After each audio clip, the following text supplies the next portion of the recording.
When I woke up on Wednesday morning and checked the headlines, I knew, as every one of you did, that the world has shifted.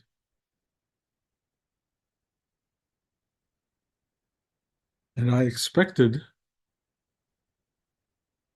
a kind of emotional reaction, a judgment,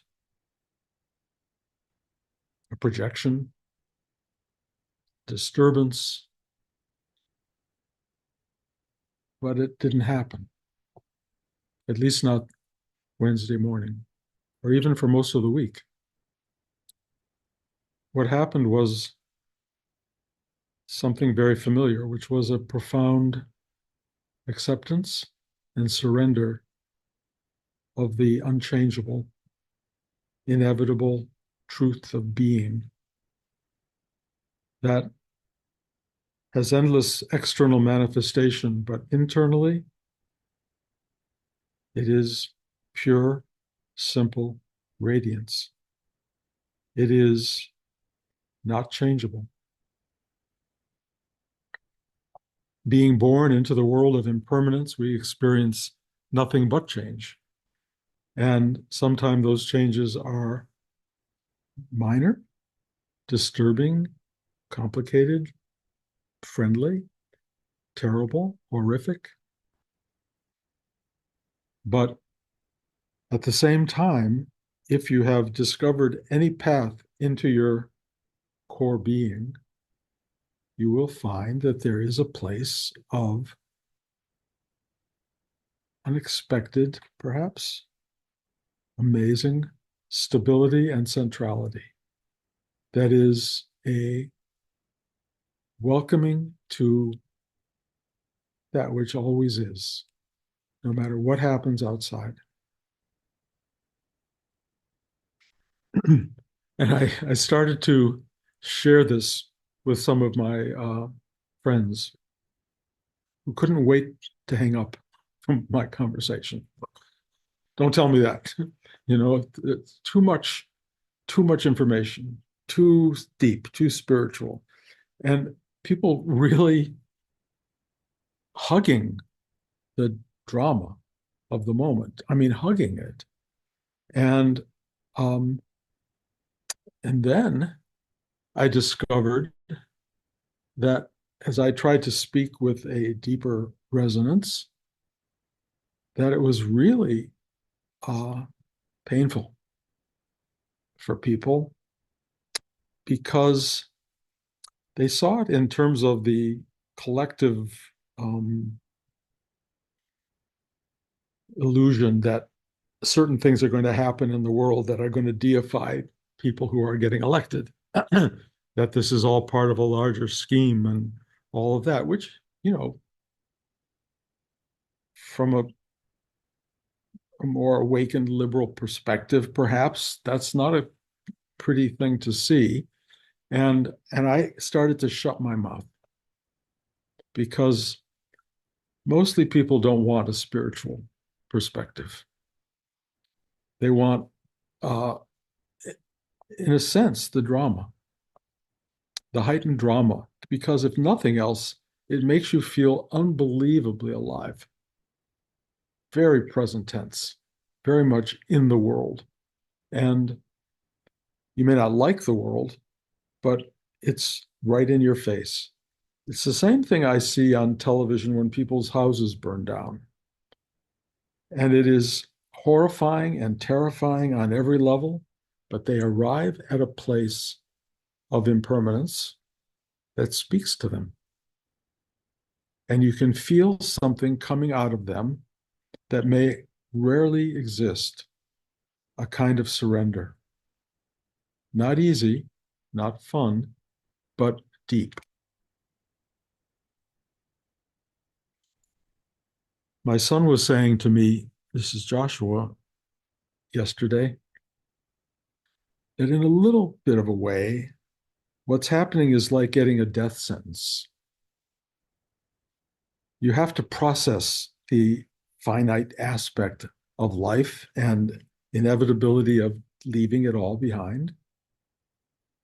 And once you start to kind of arrive at a place of acceptance, something else opens up, which is the unbelievable amazement and joy of being here, of simply being alive, of witnessing life. And I will tell you, Wednesday morning, I was driving and I could not believe how beautiful the world was and how lucky I felt to witness the enduring beauty of existence. Even though the newspapers and the TV channels were filled with doom and gloom and strangeness and confusion, the world was still very present. And I was there. I knew there was a death warrant on one level, that I was not going to be here forever, but I've always kind of known that. Anyone who knows me, every movie I've ever written is about death. It's all about impermanence. And out of that impermanence comes this amazing awareness of how lucky we are to be alive, moment to moment to moment.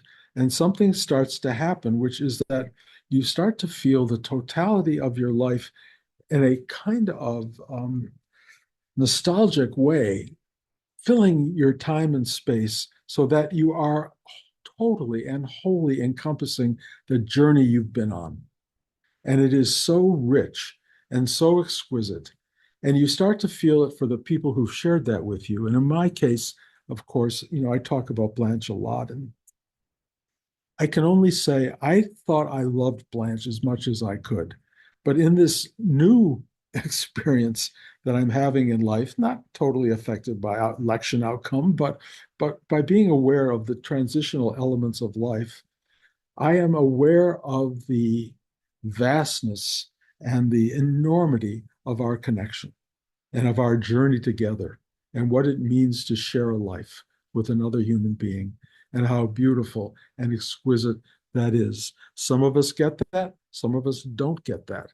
But what you do get in life is you wake up in the morning and you open your eyes. And if you're lucky, the sky is in front of you. There's clouds, there's sun, there's beings out there, there's furniture, there's possessions that you enjoy. And you walk away going, okay, this is good. This is good. Now, the minute you turn on the TV or open the newspaper, that can shift. And where does that shift? Right here, between your temples. You start to get a cognitive sense of all that is wrong with the world, all that's impermanent with the world. And it has always been thus. We get a sense of the universe and we get a sense of everything that's happening around us that is cognitively disturbing or affirming, depending upon what day you open the paper. But right now, we're going to get a lot of disturbance. The corrective to that, and there's only one corrective that I know, and which is why I assume you're sitting here, is if you dive deep, if you do the work, if you go inside, it is a space of such welcoming and assurance, sun in the sky, blue sky, clouds, trees, everything in stunning, stunning presence. And it works. It just works. And it's enormous and it's beautiful. I'm talking about the outer world, but the inner world is constant. The outer world is transitional all the time. Find the balance. And it's the balance that gives us joy in being, joy in life. And if you're not doing the work, you will get swept up in the drama and all the stuff that is unfolding. And this will be more drama and more unfolding than you may have experienced in your entire life. What's happening now is the ground is shifting underneath us, the status quo, the thing that makes us familiar with the world. It's really shifting. Like your house was burned down. Suddenly, what you knew as your foundational space is no longer there. It may not be as bad as your house burning down, but it will be traumatizing on some level. And the best way to navigate that kind of trauma day by day, hour by hour, minute by minute, take a breath, take it deep inside, Hold it for a moment and ask inside for help to surrender, to let go, to accept, to be in the moment. It's the only thing I have to offer. If it doesn't work for you, go find it elsewhere. But I will tell you, after 50, 60 years of this practice for me, um, it's effective, phenomenally effective. I will also tell you that as the week wore on, some of the acceptance and the quietude started to shift. And for the last day and a half or so, what I've started to experience is profound sadness and grief. Now, some of you may have already tapped into that. Some of you may not tap into it at all, but I really just feel, and this isn't superficial, it's deep grief because what we are in this particular country and space, and I know not everybody who's listening to this is living in this country right now, you are all over the world, but I will tell you the American ideal is still an exquisitely wonderful idea of shared reality, of equality, pursuit of happiness. There's so many elements to the American journey that are now being disturbed. How disturbed? We'll see. Will they come back in our lifetime? We will see. Is there sadness in that? Well, for me, yes, there is. Does it go deep? Yes. Can I go deeper than that? Yes. But I have to do it regularly because I can be sitting quietly and be overwhelmed by something that comes out of nowhere. And at that moment, I either take my breath and go, nope, nope, I don't need to go there, or I let it overwhelm me, which is this just means you have to dig yourself out of a deeper hole. If you want to keep digging yourself out of deep holes, that's, that some people love that experience. I like the idea of going, nope, not doing that because you don't help yourself and you don't help the world going into your despair and your darkness and your fear and your misery and all of the even the sadness and grief of being. You don't help the world. You're real in the world. You are a true person in the world and there's no judgment about it, but in terms of your journey, you don't have to do it like that. You can actually go inside. You can ask for help to surrender and let go and accept. And when this thing comes up and rises in you, you will find yourself in a place of exquisite stillness and beauty. And the great thing about that is you then get to live in that atmosphere, but even more importantly, perhaps share that atmosphere with other people. Now, be careful because they may get angry at you for that as I experienced this week. They don't want to hear my stillness or my openness or my saying it's all in greater hands. People don't always want that.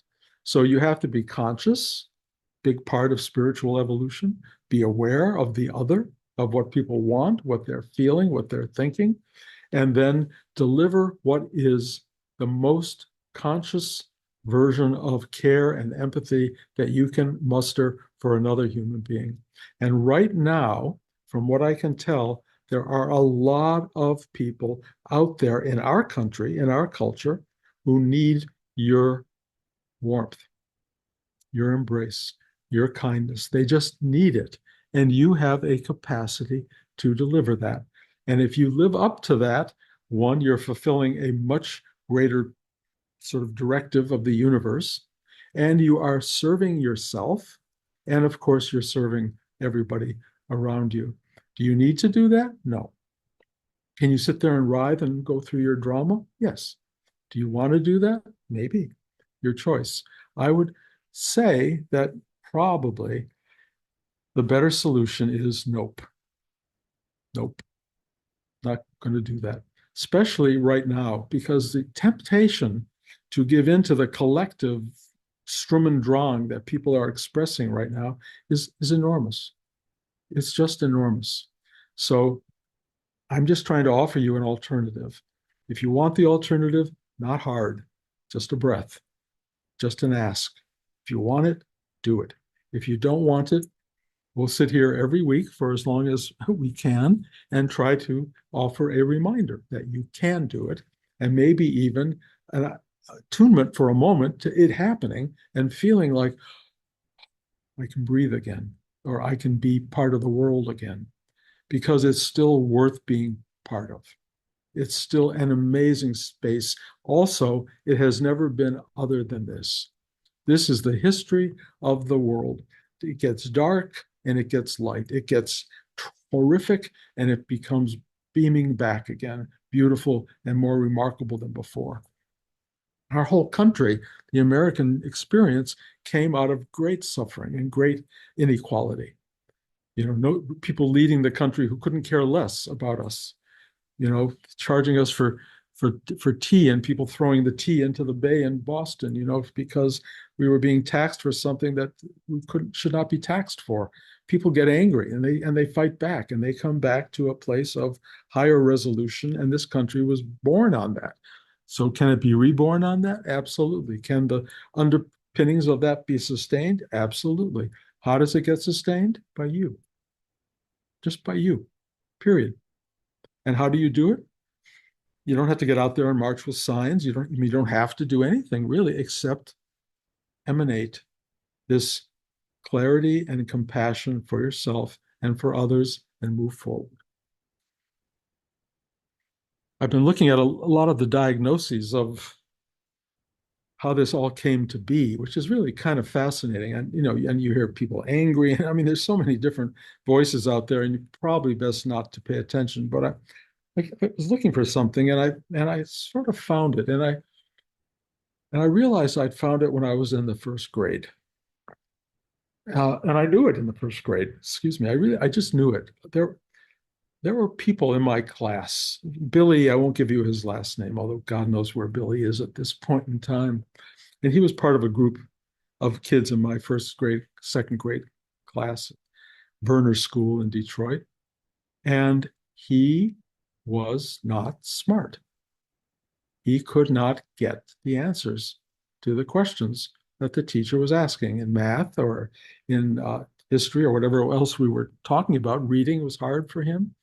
And I looked at him and I went, boy, he's not very smart.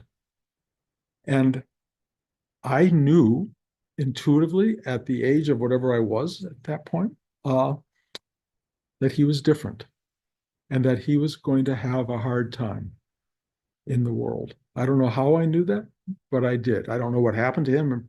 God knows he may have proven me wrong in a million different ways. But I saw a difference between people who were smart and people who were not smart intellectually.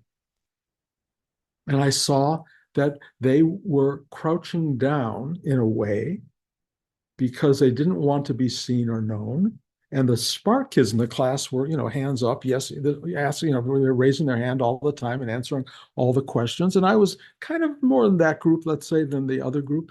But I always felt sorry for the Billies of the world whose hands were down and kind of not able to respond. And I kept wondering, what happens to these people? Well, I grew up in Detroit, and we had an amazing automobile industry, and people would probably, if they weren't going to go off to high school, college, or whatever you go off to, would probably find work in any of these industries that encompassed them, paid for their lives, helped them buy homes and raise families and do all of that stuff. So there was a pathway that went through the intellectual system of college and graduation and becoming doctors and lawyers or whatever, business people. And then there was the pathway that went out into the world of industry. And it had a balance to it. And I could feel it. I mean, there was still a sense of not being able to raise your hand and feeling a little bit lesser than the other, but you were able to survive and have a life. And then, as we've watched over the course of time, many of those support jobs went overseas because very, very greedy people wanted to get stuff for less money. And so there was less available. And people who didn't have those skills had to look for other kind of work. And then, of course, people came here from other countries that were really suffering, and they took some of the lesser jobs that most Americans didn't want, like working in the fields or whatever may have been available. And so they really struggled to make a living. But the people who were unable to raise their hands suddenly were out of work because of people, immigrants at that time, coming in to fill their spaces. And there became a no man's land for a lot of people. They just didn't know how to survive. And then, the pandemic happened, and the people at the top of the equation all stayed home and went on their computer, didn't go into the city. Businesses lost, the restaurants had no people coming into the restaurant, and all these businesses started to fail because they were unhealthy to go to, and people had to wear masks, and it became a real problem for people who were workers of a lowered sort of scale, who had to work, and those who could all go away and live and work in their homes. These discrepancies, and forgive me, I don't mean to over elaborate, but they are a real part of our country. And all of those discrepancies, all of those imbalances are now voted out of favor. We are going to have to find a new way of incorporating the totality of beings who are here in this country. Are we going to do it gracefully and easily and beautifully? Questionable. Will it take time? Probably. Will we all be around to see it? Maybe. I don't know. But I do know this is a time of reckoning. And I also look at it a little bit. Forgive me, I'm not an astrologer, but the end of what's called the Piscean age and the beginning of what's called the Aquarian age. It's the loss of one kind of identity life of being in a certain way into something new, supposedly higher, greater, more spiritual. Sounds good to me. The process of getting there, not easy, but we're in it right now. We are in it right now. You are witnessing transition in a way that is not easy, but it is part of something great and possibly grand. And we are the players in that reality. How do you do this? Again, I'm going to try to bring this to the simple space of be a good person, be kind, help everybody around you, be aware of the people who can't raise their hand to answer questions, be aware of suffering in the world, be aware that people are struggling on so many levels and have no answers, be aware that the spiritual journey that you guys have tapped into, that we have all tapped into, is an unbelievable gift and a rarity, just a rarity in life. And if you find this, and it's not dogmatic, but it really has something simpler about your own inner truth, and it's not about this is the way, but it is about a way to your own self. If you can do that in this lifetime, if you can take a breath and ask for help and live a gentler, sweeter, kinder self, you will be serving this unbelievable transition into possibly a whole new world of material and spiritual expression. Hard to know. I'm just throwing out stuff that I am feeling, and I feel for Billy. I feel for all of us, for myself, for everyone around me. I have moments of unbelievable joy and amazement at the world around me, and of incredible sadness because I know this is going to be a challenging period for a while, maybe a long while. So we have each other. We can reach out to each other. We can show up. What we do in this class, which is just give energy to people, which means give love and connection to other people, bring back energy for yourself so you can give more to the environment you're in. You will be providing a great service to the journey that we're all on. That's what we're doing. Either you are up for it or you're not. If you're not, I mean, I've talked to a number of people who are not. They've turned off the TV. They've got rid of their newspaper subscription. They are just going to focus on, well, I'll tell you what they're going to focus on, the misery of trying to put everything away. It's not going to work like that. Stay open, feel what's happening. Don't give in to your own self anxiety and your fears and your drama. Just breathe, open, be conscious, and say thank you for this moment because you got it right now. It may not last 2 more minutes, but you got it right now. It's not a bad thing. So that's the inspirational talk of post-election 2024. I hope I didn't offend anybody. God knows I'm starting to feel how I'm offending people with my positivity, and I don't mean to do that, but forgive me. I'm trying to do the best I know how. So clearly, if there's any questions, I'm happy to try to answer them. Um, George.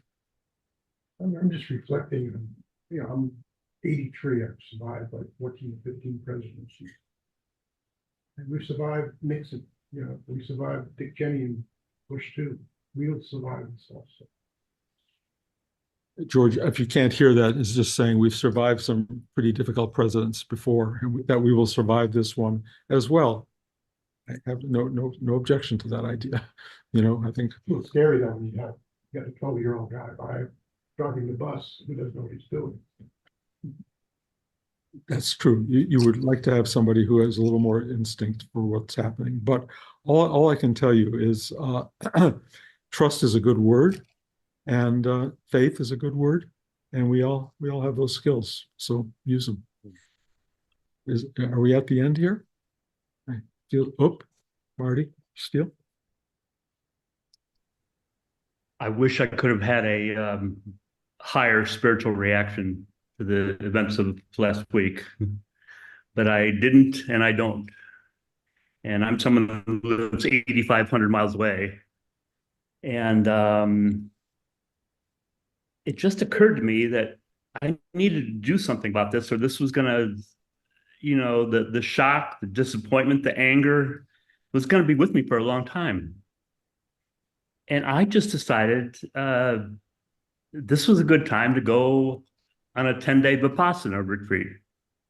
So that's what I'm going to do this week. And if I remember right, you've done these once or twice. Once failed. I failed it. I tried Failed? to leave it midway because I just couldn't sit anymore. But they said you're like a patient on an operating table with sutures hanging out. You can't just leave. So they told me, don't sit on the floor, sit in a chair, and you'll be okay. But anyway, Wow. I'm sure it can have value. Sitting still for a week, 10 days is really powerful, and it will teach you a lot of things. But I'm telling you, one breath, one deep ask for help to surrender. 10 days, you don't have to do 10 days. On the other hand, Yeah. sometimes you do what you have to do. But you live in a country that's been through exactly what we're going through, and it's come out the other side. So I mean, Cambodia is really intense, and it's also one of the most beautiful places in the world. So look at it as an example of how we can come out and be better than we were before. Well, now you've got me thinking twice about doing this. Oh, I will have a chair. go for it. Go for it. It will not be bad. It will not be bad. You'll probably do better than I did. So enjoy. Good luck. Okay. Anybody else? Bruce, may I say something? Yes, I don't know who. Oh, it's Zach. Oh, Zach. Yeah. Hi. Hi. I did want to say, without getting into like political specifics, but as like a younger person who's been like watching certain things and it's been pretty hopeless. There is something that I feel like that's worth acknowledging in the fact that there's a majority in the sense of like a direction rather than a conflict. And I feel like we're at a precipice, and in some sense, any direction with full choice, I feel like is really um, valuable to get us up over the precipice. And I feel like the landing on the ground is a significant part, regardless of kind of where we're landing specifically. So I've been feeling a lot of actual having a sense of a tricky path, but actually being able to navigate, whereas previously there was a lot of conflict that was going to be disrupting stuff. So I I agree. know it's Yeah. probably possibly a different perspective, but I felt like it might open up something. Yeah, I'm on the same page. Like a bottom. Thank you. Thank you. Tony. Tony, I can't hear you at all, so I'm not sure if you can turn your sound on or something. Nope, not working. Okay. Anybody else? Bruce, I'd just like to say thank you so much for all that you said. And I've experienced a lot of what you talked about throughout my life, especially during 9/11, when, no one knew what to do. And the only thing we could do was help each other. And that's like the main way of how to get through these things. You Yeah. hit a bottom and then you crawl back up. And whatever is going to happen next, keep breathing, keep showing up, and keep the faith. And I love you so much. Thank you so much for today. Oh, thank you so much. I mean, nothing we're saying here is particularly new or brilliant, but it is essential. It's core, and being So reminded of it is if core. I could join in there now that I'm unmuted, Uh-huh. Tony, Mhm. first of all, joining all the voices, sending you lots of love and being deeply grateful for a lifetime of friendship and guidance from you through all the thick and thin of our individual and collective lives. So I wanted to say that. And in addition, I wanted to marvel over where we all find different meaning. Some of us with greater engagement in the world, some of us wanting and actually not only wanting to, but going ahead and taking a 10-day retreat. Rudy, in his brilliance, was, in my opinion, one of the great Jewish Buddhists of the galaxy ever. And as such, married the detachment of Buddhism with the engagement of a New York Jew, and not only any New York Jew, but a New York Jew who grew up hungry, literally, who literally didn't have enough to eat on any number of occasions. So he became one of these ferociously ambitious New York Jews, along with recognizing that the world wasn't going to give him what he really wanted or needed. So his genius, and by the way, and you in your own, you he may be number one Jubu ever. You're number two or three in my world, because you combined a lot. You for whatever set of reasons, Bruce, really had a keen ambition as a movie guy from an early age. In addition to, like Rudy, recognizing that at the end of the day, the world wasn't going to give you what you needed. So I just wanted to give both you and Rudy a shout out on that, where the Wild West meets the Wild East in a way. That's a good idea. Thank you. I appreciate that very much, Tony. Yeah. Thank you. Yeah. Uh, Um, Hi, Bruce. I had one question, if that's okay. Thank you so much. go for it, Tuck. And thank you so much for class and yes, helping us for so many years. So appreciate it. Really, and gratitude. Thank you. My question is, and not to be in the drama, because really I have a lot of dramatic things happening in my own life, and it's only mirrors that in some ways. So but to make good decisions for oneself and one's family. I often think of World War II, of being in Germany and the Jews who left Germany and the Jews who decided to stay and pray that everything would be okay.